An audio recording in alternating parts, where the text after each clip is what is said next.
이강민의 잡지사 6월호 두 번째 페이지. 잡지사 필진이자 여행사 대표이자 역사 작가이자 또 집사님의 삶을 살고 있는 프로 엔잡러입니다. 박광일 선생님과 함께하죠. 어서 오십시오. 안녕하세요. 박광일입니다. 오늘 뭐 평소랑 조금 다른 점이 있는 것 같은데 네. 잘 어울리십니다. 그러니까요. 이거 이렇게 하고 다녀도 좋을 것 같다는 네? 생각이 들긴 하는데 오늘 이 녹화 끝나고 타방송국 가시는 걸로 알고 있는데. 네, 한번 가볼까 생각을 하는데 네. 그 집사분들이 이거를 다 끼면은 네. 서로 뭔가 동질감을 느끼지 않을까 전철 안에서. 그렇죠. 아, 저분도? 너도? 저분도 하면서 조금 더 친절해지지 않을까라는 생각을 합니다. 지하철에서 이런 분 목격하시면 사진 올리시기 바랍니다. 자, 이강민의 잡지사 10만 구독자 달성 정말 많은 분들이 축하해주고 계신데요. 그 기념으로 오늘은 그동안 어디에서도 공개된 바 없는 박광일 선생님의 은밀한 사생활을 저희 잡스패치가 추적해서 긴급 입수했습니다. 함께 보시죠. 저기 이제 박광일 선생님의 사생활. 그렇습니다. 제가 모시고 있는 쪼꼬의 어린 시절 모습인데요. 저 친구가 쪼꼬군요. 네, 예. 저렇게 한번 저런 모습을 본 순간 그 기억이 평생 남아서 제가 어떤 폐악질을 하더라도 다 받아줄 수밖에 없는 집사의 삶을 살아갈 수밖에 없게 만드는 진짜 그런 귀엽다, 근데. 눈망울입니다. 예. 네. 또 있나요, 사진? 저 친구가 이제 쿠키. 쿠키. 네, 저희가 희자 돌림이어서 네. 쟤한테도 쿠키. 근데 또 혹시 외국 고양이를 만날 수 있을 것 같아서 영어 이름으로는 쿠키. 요새는 또 영어 이름이 필수죠. 그렇습니다. 예. 그래서 쿠키라고 불렀고요. 쭉쭉이 하고 있네. 네, 저 친구는 굉장히 만난 과정이 드라마틱한데요. 뭐죠? 그 고속도로 나들목에서 네. 제가 천천히 서행할 때 저희 차 엔진룸으로 엔진룸으로 뛰어들었어요. 야. 그래서 119에 요청을 해서 네. 무려 3분이 오셔가지고 네. 저 아이를 구출해갖고 우리 집에 데려왔고 그렇게 해서 지금 저희 집에서 잘 먹고 잘 살고 있는 것 같습니다. 간택 받으셨구나. 예. 또 있나요? 귀엽다. 네. 네, 좋고. 그러니까 그 집사들이 저런 진짜 모습에 귀엽다. 빠져가지고 정신을 못 차리는 거예요. 야, 우상이네, 우상. 네, 고양이들이 기본적으로 눈을 감으면 웃고 있어요. 그래서 그 웃는 모습에 혹해서 그 다음에 이제 나중에는 시키는 대로 하게 됩니다. 아무리 뭐 하악질을 하고 막 그래도 네, 그래서 결국은 얼마나 예뻐 집사들이 다 보입니까? 홀려가지고 정신을 못 차리고 있는 거죠. 그렇습니다. 우리 박광일 집사님의 은밀한 사생활 함께 감상했습니다. 자, 약간 조선시대 맹사성처럼 질문을 드려보겠습니다. 네. 초코가 좋으신가요? 쿠키가 좋으신가요? 둘 다 좋습니다. 그렇고요. 초코 쿠키가 종종 선생님 방송을 모니터링할 때가 있다고 합니다. 저희 방송은 아니네요. 네, 제2본부 방송을. 네, 다른 방송인데 중요한 내용이네. 강제동원 조선인 이야기. 그렇습니다. 예. 그런데 이제 그런 어떤 방송들을 할 때 네. 고양이들의 특징이 뭐냐면 집사들 시선 안에 있고 싶어해요. 그러니까 제가 이렇게 밖에 거실에 나가면은 네. 저 옆에 오진 않고 네. 제가 뭐 앉으려고 하는 곳이나 제가 책을 보려고 하는 그 장소에 오는데 네. TV를 보려고 하면은 또 그 장소로 옮겨갑니다. 그러니까 결국은 이제 저를 방해하고 있는 모습인데. 그러네. 네, 그래도 저기 이제 쿠키는 몸집이 작아서 TV가 조금 덜 이제 가려지는데 가려져서. 쪼꼬가 이제 가리면은 TV를 못 보고 일을 해야 되는 상황이 나타나는 거죠. 그러니까 모니터링보다는 잡지사도 좀- 일해라 뭐 이런 겁니다. 잡지사 볼 때도 좀 방해해 줬으면 좋겠고요. 잡지사 올 때 늘로 와서 방해하죠. 그렇습니까? 그냥 핸드폰 딱 들고 있으면 핸드폰 놔라. 하고 해서 영상 편지 한번 띄우고 가자는데 한번 초코 쿠키에게 카메라 보시고. 쪼꼬 쿠키 늘 잘해라. 잘해. 야옹. 이게 뭐야? 박광일 선생님이 진짜 이런 거 진짜 안 해주시는데 네. 그나마 초코 쿠키니까 해주신 거예요. 그런 진짜. 거예요. 야, 어렵습니다. 네네. 고양이에 대한 사랑을 엿볼 네. 수 있는데요. 네. 오늘은 우리 박광일 집사님과 함께 우리 역사 속 고양이 이야기를 만나보겠습니다. 선생님, 우선 그 고양이가 지구에 등장한 시기는 과연 언제쯤일까? 그러니까 이제 고양이 이전에 그러니까 원형이 되는 동물들은 있었던 것 같아요. 그래서 이제 그게 분리가 돼서 뭐 삭도 되고 그다음에 이제 고양이도 됐던 것 같은데 지금 우리가 알고 있는 고양이의 모습으로 나타났던 거는 대략 한 기원 한 4,000년 전, 지금으로부터 한 7,500년 전 그쯤에 그 북아프리카 지역에서 나타났던 것으로 보입니다. 그래서 리비아 지역에서 최초로 나타났다부터 이제 이렇게 알려져 있는데 네. 고고학적으로는 이제 그 지중해에 있는 섬 키프로스에서 보면은 이제 거기에 고양이 유골이 발견이 됐었습니다. 그렇다면 이제 그 시기에 이제 처음 만들어졌을 걸로 나타났을 걸로 보여지고요. 예. 그러다 보니까 이제 고양이라는 동물에 이제 관심을 많이 가졌던, 특히 이제 이집트가 여러 신들을 많이 모시는 어떤 그런 종교를 가지고 있는데 네네. 여기에 이제 고양이도 이제 풍요와 다산의 신으로서 바스테르로서 사실은 이제 사람의 몸에 얼굴만 고양이를 해서 고양이 신이라고 보기는 어렵지만 그렇지만 고양이를 인용한 그런 어떤 신의 모습으로 등장을 하게 됐고요. 이집트는 굉장히 애묘 국가잖아요. 그렇죠. 그러니까 이제 그런 면들이 이제 그런 어떤 신의 모습으로 등장을 하지 않았을까 이렇게 보고 있습니다. 네. 또 뭐 서양에서는 고양이를 약간 부패한 권력자? 약간 그렇죠. 이렇게 볼 때가 있었어요. 그러니까 고양이의 생태가 주로 저녁 밤에 이제 활동을 하게 되고요. 그렇죠, 그렇죠. 그다음에 이제 쥐를 쫓는 모습이 굉장히 권력자의 모습으로 나타나기도 합니다. 쥐의 일반 백성을 이입하면 그렇죠. 그러니까 사실은 쥐는 보통은 도둑이라든지 잘못된 어떤 존재를 가리키지만 또 가만히 보면 그 쥐를 괴롭히거든요. 네네. 그러니까 이제 고양이를 어떤 권력자를 모습으로 또 때에 따라서는 밤에만 활동하니까 음침한 또 때에 따라서는 마녀와 관련 있는 존재로 이렇게 보기도 합니다. 굉장히 의외인데 고양이는 집사분들은 아시겠지만 목욕을 거의 안 합니다. 물을 안 좋아하지 않나요? 물을 안 좋아해요. 예. 근데 고양이가 늘 깨끗해요. 네, 그렇죠. 그러니까 이게 옛날 사람들이 볼 때는 아니 걔는 네. 보면은 지저분한 채로 뒹굴고, 다니는데 예, 그쵸, 그쵸, 예. 고양이는 왜 우리가 씻긴 적이 없는데 깨끗하지? 네네.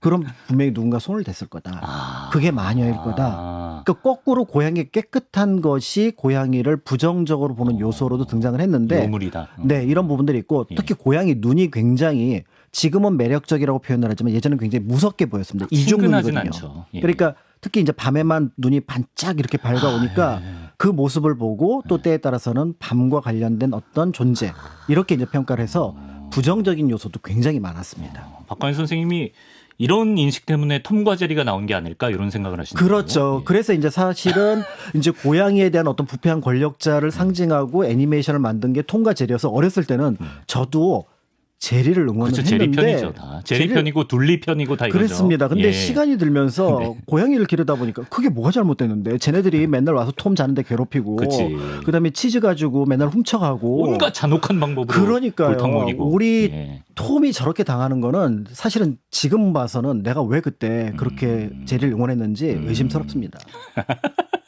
이 얘기를 진지하게 하시니까 웃기네. 예, 그렇습니다. 네. 자, 그럼 우리나라에는 언제 처음 고양이가 들어왔을까? 이것도 궁금한데요. 네, 그러니까 이제 고양이가 아마 그 중근동 지역에서 처음 이제 그 어떻게 보면 사람들의 손으로 길러지기 시작했다가 그게 이제 먼저 중국 쪽으로 들어왔던 것 같아요. 대체로 기원 전후에 실크로드가 열리게 되면서 네. 이제 교역을 할 때 사실은 이제 교역 물품 중에 몇 가지가 있는데 그 중에 이제 음식들로 해당하는 것들도 있을 수 있고 네.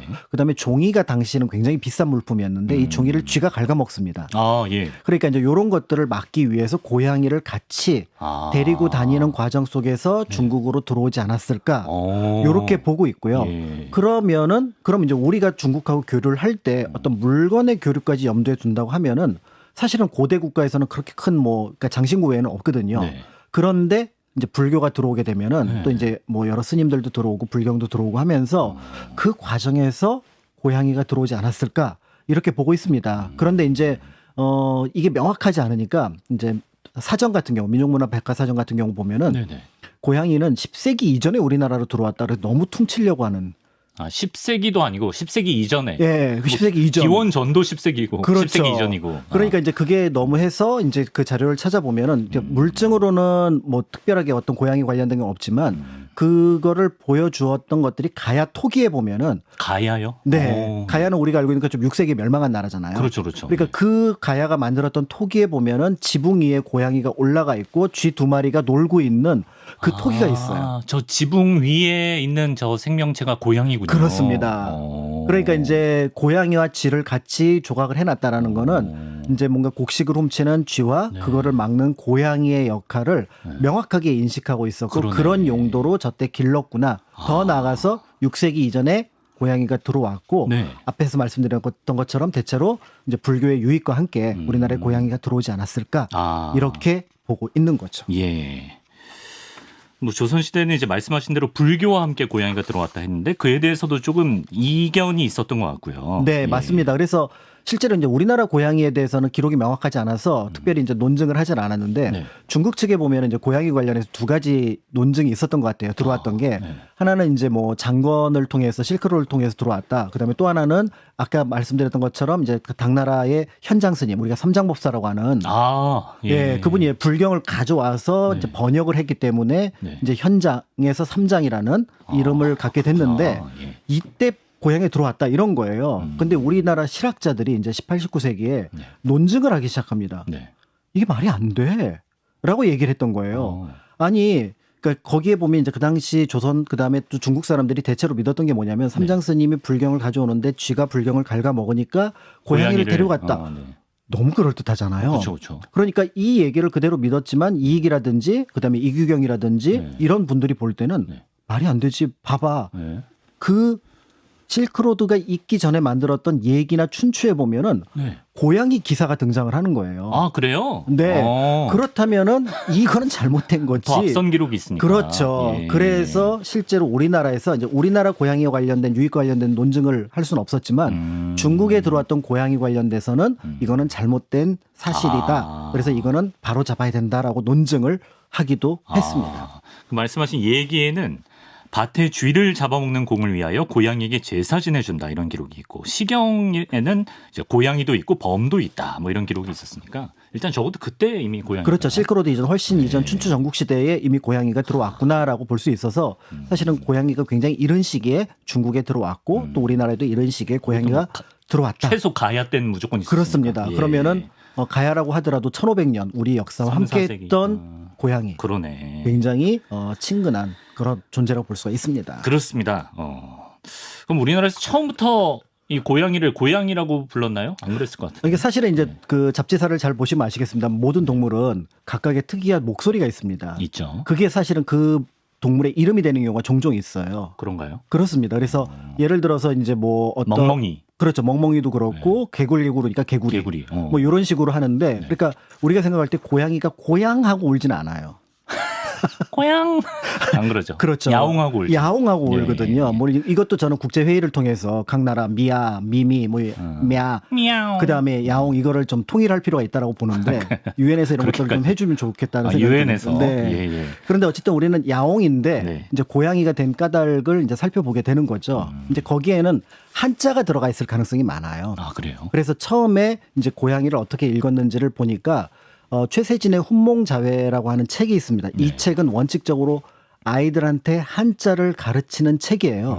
근데 묘자가 고양이니까 거기 네. 한글로 적어야 되잖아요. 네. 그래서 고이 묘 이렇게 적은 거예요. 아 고이묘 하늘천 따지 고이묘 뭐 그렇죠. 이런 느낌으로. 그래서 예. 당시 고양이를 고이라고 불렀구나. 고이. 그러면 이제 고이를 예전에는 괴라고도 불렀다라는 기록이 괴. 있습니다. 아 괴발개발. 맞습니다. 그 고양이잖아요. 맞습니다. 괴가. 맞습니다. 예. 그러니까 괴고라고 불렀으니까 처음에는 괴고이라고 불렀다가 네. 그러다가 어느 순간에 야옹 하니까 네. 양 그래서 양 이가 됐다라고 하는데 아, 고이야옹 고양이. 그렇죠. 거기에 예. 이제 한글 음이 들어간 거예요. 아, 실제로. 그런데 그럴싸한데요. 그런데 그럼 고이는 어디서 왔을까? 네네네. 그러니까 이제 고이에 관련된 옛 한자 문헌을 찾아보니까 네. 몽귀라고 해서 귀할 귀자를 쓰는 게 나오는데 지금 이제 이 고양이에 대한 처지가 요 비슷해졌지만 네. 예전에 이 고양이를 쥐를 막아주는 굉장히 귀한 존재다.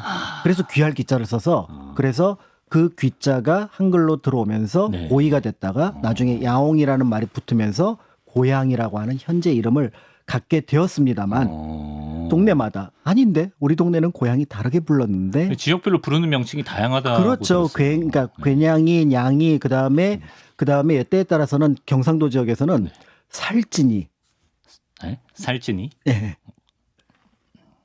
살찐이라고 불렀어요. 네. 그래서 그 왜 그런가라고 봤더니 처음에는 통통해서 그런가 했는데 예. 다른 이설도 있습니다. 왜냐하면은 그 경상도에서는 쌀 발음이 잘 안 나오잖아요. 아, 살이잖아요. 이렇게 말씀하시죠. 그래서 살을 예. 진이 우리가 알기에는 지킨다는 뜻이에요. 아, 쥐로부터. 네, 그래서 살찐이 이렇게 불렀는데 처음에는 그렇게 불렀다가 나중에는 보니까 통통하거든요. 네. 그래서 그 이름을 그대로 쓰지 않았을까라고 해서 사실은 이제 지역에 따라서도 고양이를 부르는 이름은 조금씩은 달랐다 그렇구나. 이렇게 볼 수가 있을 것 같습니다. 저도 살이 cis기 때문에 네. 경상도에 가서는 좀 고양이상이라고 해도 될 것 같습니다. 그래서 이제 고양이 묘자를 보면은 그 쌍묘자 옆에 동물을 가리키는 그 변이 있거든요. 아, 네. 그러니까 이제 고양이 자체가 사실은 싹을 그 해치는 쥐를 막는다라는 동물이 중국에서도 그 의미는 있었던 것 같아요. 일단 농업 사회에서는 일단 쥐로부터 곡식을 지켜주니까 그렇죠. 고양이가 굉장히 귀한 대접을 받았던 것 같고 우리가 근데 고양이 지금도 길고양이들 보면 길냥이들 보면 나비라고 일단 호칭을 우리 멋대로 불러버리잖아요. 그렇죠. 그래서 나비야 부르면 네. 훨씬 좀 애착도 가고 귀염상도 있는데 왜 하필 나비야? 이게 그러니까 연구자에 따라서 논의가 조금 다른 것 같아요. 일단 통설을 말씀을 드리면 네네. 여기서 말하는 나비는 고양이가 나무를 잘 타거든요. 네네. 그렇죠. 그다음에 나무를 잘 타니까 저놈 봐라 재주가 있네. 꼭 잣나비 같아. 아 원숭이 같아. 그래서 원숭이를 예전에는 잣나비라고 했잖아요. 그렇죠, 그렇죠. 그러니까 그 잣나비에서 나비라는 말이 들어와서 고양이를 나비라고 부르는 게 통설입니다. 아 예. 이게 통설이에요. 그래서 네, 지금 확실한 건 아니고. 예, 전시회 가면 통설. 그렇게 설명을 하고 그래요, 있습니다. 그래요. 예. 그런데 일부 이제 연구자들은 볼 때는 고양이 입 부분이잖아요. 수염난 부분이 나비를 물고 있는 것처럼 요런 나비 모양이에요. 그래서 그거를 함접 그러니까 그 나비를 접자라고 하니까 네네. 나비를 물고 있다. 예. 그래서 나비에서 비롯되었다. 네. 이제 이렇게 이제 나비 이름이 나왔다라고 보고 있고요. 네. 아, 저게 적절한 사진인가요? 저건 저거는- 진짜 물고 있는 거잖아. 저거는 진짜 저기 예. 나비가 아니라 네. 저기 나비가 아니라 다른 사진 좀 새를- 띄우세요. 네네네. 예. 그렇습니다. 박광일 선생님은 어느 쪽에 좀 힘을 싣고 싶으신가요? 저는 제3설. 제3설이 있나요? 집사들은 잘 아시겠지만 예. 집사들은 이제 고양이의 앞모습도 보지만 뒤통수가 그렇게 예뻐요. 아 그렇습니까? 예. 뒤통수가 정말 오늘 예뻐요. 좀 진심으로 방송하시네. 네, 그래서 뒤통수 예쁜데 네. 특히 이렇게 멀리 뭔가 이렇게 가려져 있을 때 귀만 이렇게 부르면은 까딱까딱해요. 아 그렇죠. 고양이 귀. 예, 그래서 야, 쪼야 그러면은 이제 쪼꼬야 이렇게 부르면은 얘가 귀찮으니까 꼬리 한번 까딱하고요. 그다음에 귀만 까딱하면 그러니까 네 말 알아들으니까 더 이상 부르지 마 이런 뜻이거든요. 예. 근데 여기 귀가 까딱까딱할 때 나비 날개 같아요. 저는 그래서 제3설로 고양이 귀가 그러네. 여기 제 귀도 지금 나비 모양이네. 네, 맞습니다. 맞습니다. 그러네, 그래서 그러네. 나비처럼 까딱까딱거린다 그래서 나비라고 부르지 않았을까라는 거는 완전히 사적인 제 주장입니다. 그게 진짜일 수도 있죠. 예. 그리고 이제 조선에서는 고양이가 일종의 상징처럼 여겨졌다? 이건 뭐 무슨 말일까요? 일단 제가 그래서 고양이 관련된 자료를 찾기 위해서 네네네. 조선왕조실록을 검색을 했어요. 예. 그랬더니 이분들이 고양이는 기르지 않고 모름지기 고양이가 쥐를 잡듯이 고양이는 쥐를 잡아야 하는데 쥐가 있으면 고양이가 있어야 하는 법. 네. 그러니까 이분들이 고양이는 안 기르고 계속 그러니까 뭐 인용만 하시는 거예요. 방제업체처럼. 예, 그 굉장히 좀 곤란한 분들이었다고 보는데 그러니까 예. 여기서 뭐냐면은 이제 기본적으로 쥐라고 하는 게 백성을 괴롭히는 어떤 탐관오리면은 그러면 암행어사 같은 암행어사를 보내서 그들을 잡는 것 이런 것들이 고양이가 쥐를 잡는 것과 같은 해를 끼치는 걸 없애는 거다 이런 뉘앙스로 많이 썼다라고 네. 볼 수가 있고요. 네. 그런데 이제 민간에서는 이 고양이를 저주용으로 씁니다. 그러니까 이제 아까 말씀드렸던 부정적인 이미지, 밤의 이미지, 그다음에 이제 눈에 보이지 않는 뭔가를 어떤 가지고 있다라는 생각을 해서 네. 자신의 원수를 괴롭힐 때 고양이에게 해코지를 해요. 아, 그래요? 재웅처럼. 아이고. 그래서 실제로 많이 희생된 고양이들이 있었습니다. 예. 그러니까 이런 부분들이 있어서 당시에 어떻게 보면은 권력자라든지 아니면 뭔가 나쁜 것을 없애는 존재로서 고양이를 상징으로 쓰기도 하고 네. 또 벽사용으로도 고양이를 쓰기도 했었다는 점에서 네. 완전히 상반된 두 개의 이미지를 가지고 있었는데 네. 근데 이게 이제 고양이를 길러본 사람과 네. 길러보지 않은 사람의 차이점이 있습니다. 그래서 고양이를 길러본 사람들은 네네네. 고양이에 빠져요. 그래서 그 고려 때 이규보, 이규보 선생님. 그다음에 이색, 이색. 그다음에 서거정, 예. 그다음에 조선시대, 그다음에 성현, 용제청화를 썼던 이분들 다 집사거든요. 그러시군요. 네, 그래서 예. 성현 같은 경우는 자기 고양이 묻어주고 펑펑 웁니다. 흰 고양이 널 그래. 내가 방석 위에서 얼마나 예쁘했었는데 이제 볼 수 없구나. 그러니까 이런 어떤 모습들을 통해서 네. 고양이를 지식으로 알고 있는 사람과 그래서 내 옆에서 그 고양이의 눈을 보고 같이 뭔가 이렇게 호흡했던 사람이 전혀 다르죠. 다르게 예. 표현을 하고 있구나를 볼 수가 있는 거죠. 네. 그래서 그 조선시대도 애묘인이 많았습니다. 그 유명한 애묘인 중에 조선 왕 중에 애묘인이 한 분 계시다고. 그럼요. 예. 아마 이제 제가 이 임금님을 별로 좋아하진 않는데 네. 저희가 이 잡지사에서도 굉장히 환승 왕비로 환승연의 숙종? 그렇죠. 아, 그래서 숙종. 굉장히 예, 예, 예. 비판을 많이 했던 예. 그런 임금이지만 어. 이 고양이에 관한 한은 또 굉장히 또 인정을 해줘야 되지 않을까. 숙종이 냥이들을 좋아하셨구나. 뭐 얼마나 좋아하셨나요? 기록으로 남아 있는 거죠? 네네네. 네. 그래서 기록으로 보면은 네. 어쨌든 그 성호사설을 포함해서 여러 책에 숙종의 이제 애묘인으로서의 모습을 보여주고 있는데 그러니까 숙종이 길렀던 고양이는 금손입니다. 이름이 금손이. 예, 치즈냥이었던 것 같아요. 그러네. 노란 아이였으니까 예. 금손이 이렇게 불렀던 것 같은데 예. 이 금손이를 이제 길렀다가 이제 그 숙종이 이제 몰래 그 수라상 밑에서 네. 밥도 챙겨주고 그러니까 이제 되게 싫어했겠죠. 임금님 앞에서 그렇게 싫어했는데 다른 사람들이. 네, 다른 사람들이 싫어했지만 숙종은 너무너무 예뻐해서 그래서 늘 숙종을 따랐던 것 같아요. 예. 그런데 이제 숙종이 시름시름 앓으니까 이제 고양이도 음식을 안 먹더니 숙종이 죽고 나니까 네. 굉장히 슬피 울고 한 2주 만에 네. 이 금손이도 따라서 죽습니다. 그러니까 이제 그 인원왕후, 숙종의 마지막 왕후였던 인원왕후가 네. 금손이가 저렇게 숙종 임금을 따랐구나. 그러면은 숙종의 무덤이 이제 서울흥의 명릉인데요. 네. 그 명릉 옆에 금손이도 비단에 싸서 잘 묻어 주어라라는 내용이 기록으로 남아 있습니다. 그럼 실제로 저기 금손이도 묻혔을 가능성이 높네요. 굉장히 높아요. 왜냐하면 이익 선생 같은 경우가 그런 기록을 정리를 할 때 그냥 저 사람이 저렇게 하니까 하는 게 아니라 굉장히 여러 자료를 통해서 신뢰가 있다고 판단할 때 그 기록을 싣거든요. 네. 그렇기 때문에 이게 뭐 실록이라든지 승정원 일기에는 없다고 하더라도 왜냐하면 네. 사관들이 볼 때는 이거 싣고 싶지 않았을 거 아니에요.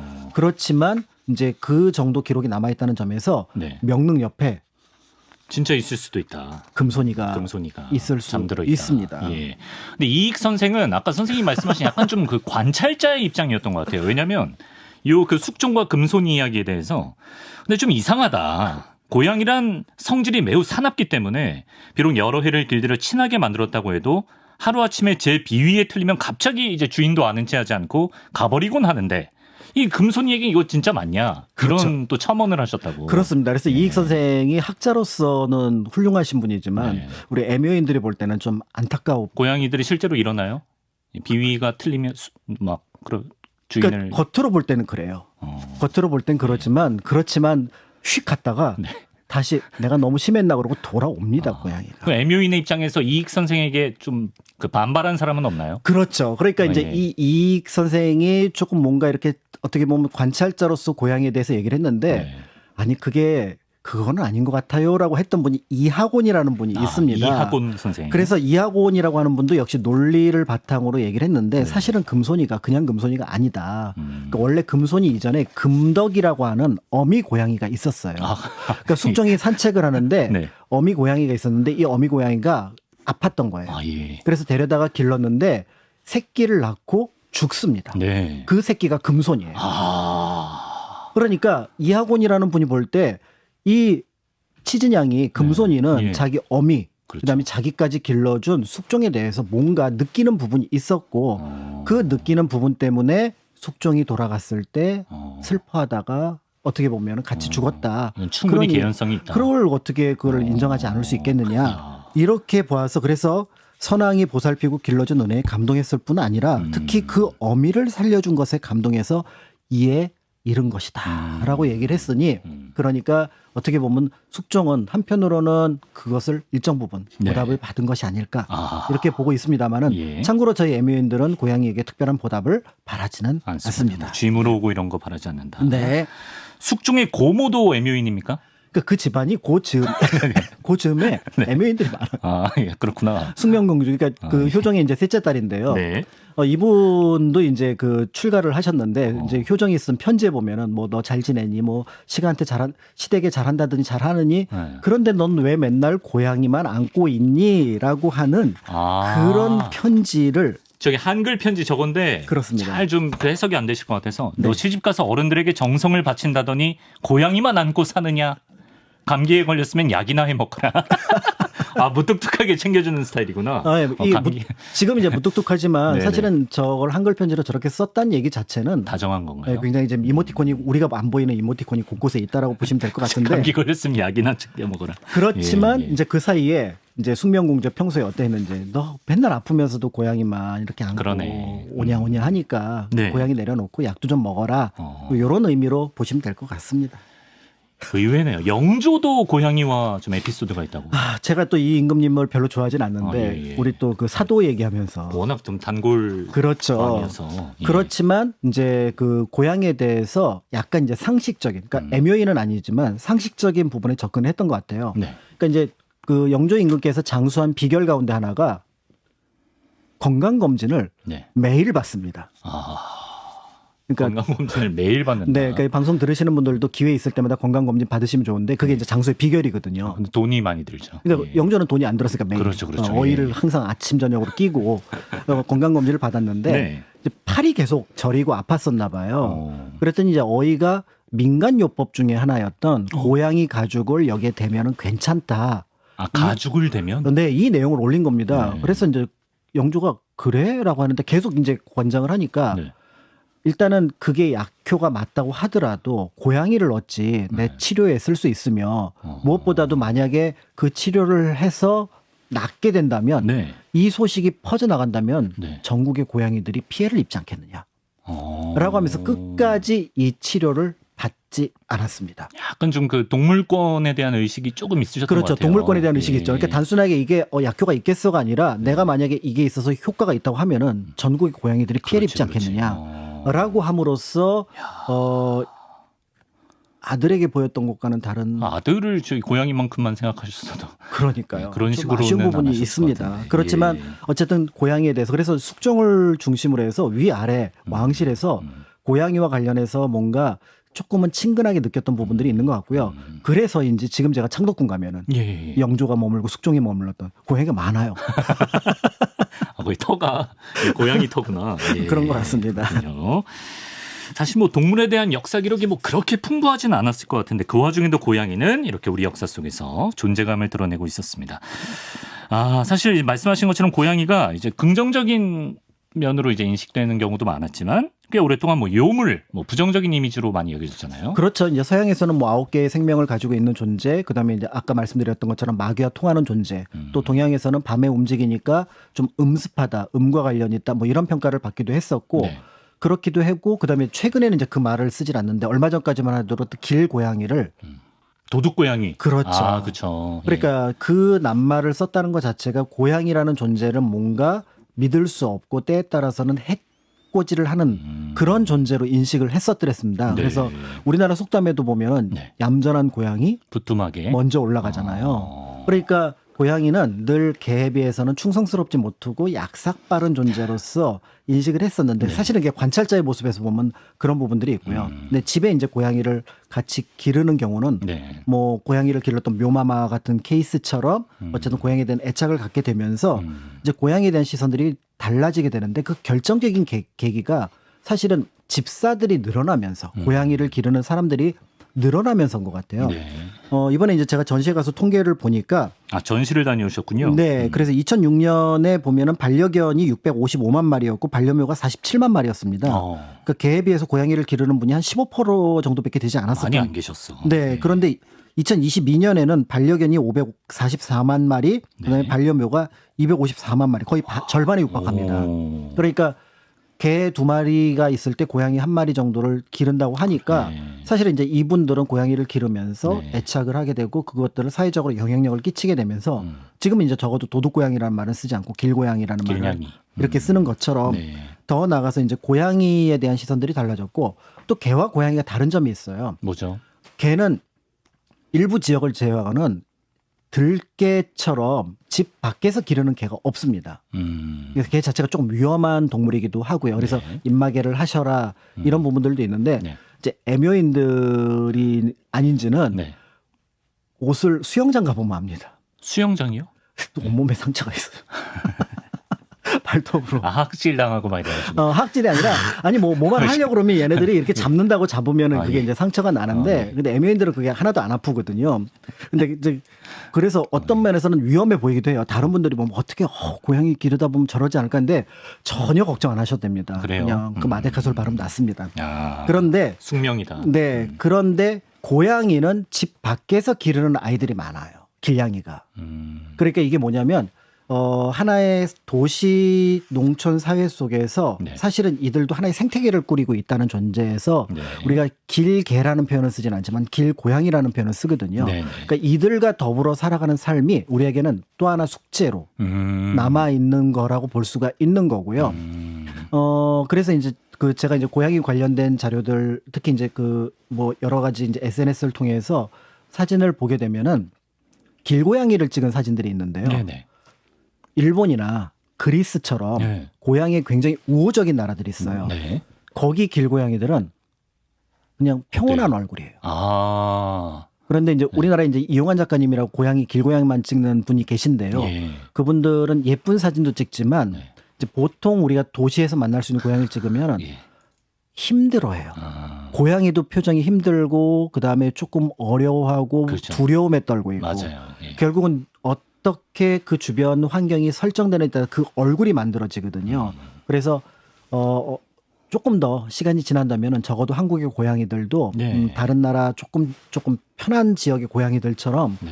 얼굴이 좀 무난하게 무탈하게 그냥 먹이 있을 때는 오고 먹이 없을 때는 잠깐 쉬고 그러니까 해를 끼치진 않거든요. 네. 그러니까 약간 뭔가 좀 청소라든지 이런 부분들은 필요하긴 하겠지만 이제 이거는 같이 해나가면 될 부분이고 네. 그래서 그런 부분들도 같이 좀 생각을 해봐야 되지 않을까라는 네. 느낌이 듭니다. 우리도 좀 편안한 인상의 길 고양이들이 좀 많아졌으면 좋겠다. 네. 아까 그 말씀하신 전시가 지금 하고 있는 뭐 고양이 관련 전시인가요? 맞습니다. 그래서 이제 국립민속박물관에서 이제 그 고양이 전을 하고 있습니다. 아. 그 제목도 굉장히 우리 집사들을 잘 이해하고 있는. 아, 그렇습니까? 제가 보기엔 이 기획자가 집사인 걸로 추정이 되는데요. 요물 우리를 홀린 고양이 8월 18일까지입니다. 예. 그러니까- 글씨체도 뭔가 유상하네요. 그렇죠. 그래서 이제 보면은 이 전시회가 저는 개인적으로 마음에 들었던 이유 중에 하나가 네. 뭐 우리 역사 속의 고양이, 그러니까 뭐 그 변고양이라고 하는 변상벽, 화백, 화원의 어떤 고양이도 볼 수가 있어서 아, 고양이를 많이 그려서 별명이 변 고양이였던 화백이 있대요. 그렇죠. 변상벽. 그래서 예, 이제 예. 그런 어떤 그림도 볼 수 있고 우리 역사 속의 고양이 애묘인들의 기록들 이런 것들도 볼 수 있어서 좋은데 네. 마지막 부분에 펜로스 그러니까 고양이를 떠나보냈을 때 무지개 다리 넘어 보냈을 때도 있어서 네. 사실은 이제 집사들이 늘 걱정하지만 또 한편으로 준비해야 될 부분 그렇지만 또 한편으로 책임감을 가진다는 게 어떤 의미인지를 이 전시에서 같이 얘기를 하고 싶어 해서 그런 부분이 조금 마음에 들어서 누군가 이제 집에서 보면은 우리 고양이 기르고 싶어요 또는 고양이 기를 거예요 하는 준비가 되었거나 아니면 준비를 하고자 하는 분들은 이 전시회를 통해서 좀 이렇게 좀 지식이라든지 또 마음의 준비를 하신다면은 집사로서의 어떻게 보면은 좀 이렇게 편안한 길을 가실 수 있지 않을까 이런 생각이 듭니다. 좋은 전시네요. 네. 이렇게 마치면서 저희 에디터가 요새 그 꽁꽁 얼어붙은 챌린지 해주실 수 있냐고 박광일 선생님. 꽁꽁 알고 계시군요. 여기까지만. 꽁꽁까지만. 꽁꽁. 네, 네. 그렇습니다. 인생 자체가 챌린지인데 뭐 이런 챌린지랍니까? 그렇습니다. 예. 그렇습니다. 선 선생님께 한번 따로 부탁드려 보겠습니다. 잘 하실 거예요. 썬냥이. 꽝 이러면서. 여기까지 고양이의 역사 박광일 집사님과 함께 알아봤습니다. 선생님 오늘도 말씀 고맙습니다. 감사합니다.